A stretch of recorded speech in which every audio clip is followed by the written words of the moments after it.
এখন জালসার সিজন, ঠান্ডা আসছে, তার মানে কি জালসা প্রত্যেক গ্রামে প্রত্যেক জায়গায় কবরস্থান মসজিদের জন্য জালসা হয়। বিশেষ করে এই ভিডিওটা মসজিদের ইমাম, মরল, সর্দার, গ্রাম যারা দায়িত্ব আছেন, যারা জালসা করছেন তাদেরকে এই ভিডিওটা পৌঁছে দিবেন। জালসা মানে হচ্ছে এক জায়গায় ইসলামের কথা বলবে, কোরআন হাদিসের কথা বলবে, মানুষ সবাই বসে শুনবে। বাট জালসার নামে ব্যবসা চালু করেছে প্রত্যেক গ্রামে প্রত্যেক জায়গায়। মনে রাখবেন, মহান আল্লাহ তাআলা আপনাকে কখনোই ছেড়ে দিবে না। যেই জালসাতে মুদিখানা দোকান বসে, যেই জালসায় খেলনায় দোকান বসে, হ্যান্ডেলা, মিনা বাজার সবকিছু বসে, আরে ভাই তোমার ইমান কি এতটাই কমজোর হয়ে গেছে যেখানে তোমার মা, তোমার বোন বাজারে বাজারে ঘুরে বেড়াচ্ছে? আগে আমি দেখতাম যেখানে সার্কেস আসতো, মেয়েরা নাচতো, মিনা বাজার বলতো, ওই জায়গায় দোকান পাশার বসতো। বাট এখন দেখি জালসার নামে বিজনেস চালু করেছে সব। আর যারা জালসা করছে তারাও বাধা দেয় না।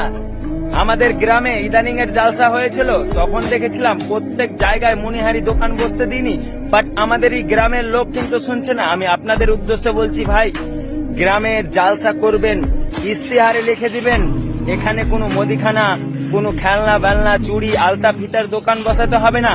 তোমার মেয়ের যদি দরকার হয়, তোমার বোনের যদি দরকার হয়, তাহলে বাজার থেকে নিয়ে নিবা, জালসায় নিতে হবে, আর কোনো মানে নাই।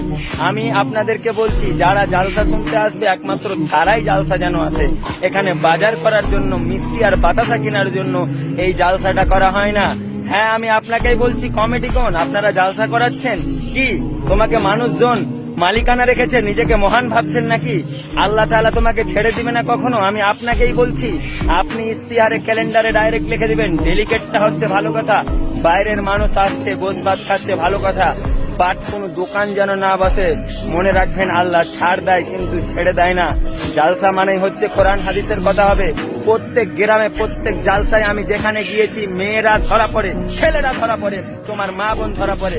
আরে ভাই, তুমি তো একটা কাপুরুষ। প্রত্যেক জায়গায় আমি অ্যাঙ্গেরেশন করছি। আরে তারা জালসা শুনতে যায় না, আরে তারা মেয়ে দেখতে যায়। হ্যাঁ, আমি ছেলে হয়ে একটা বলছি, কারণ আমি প্রত্যেক জায়গায় দেখেছি।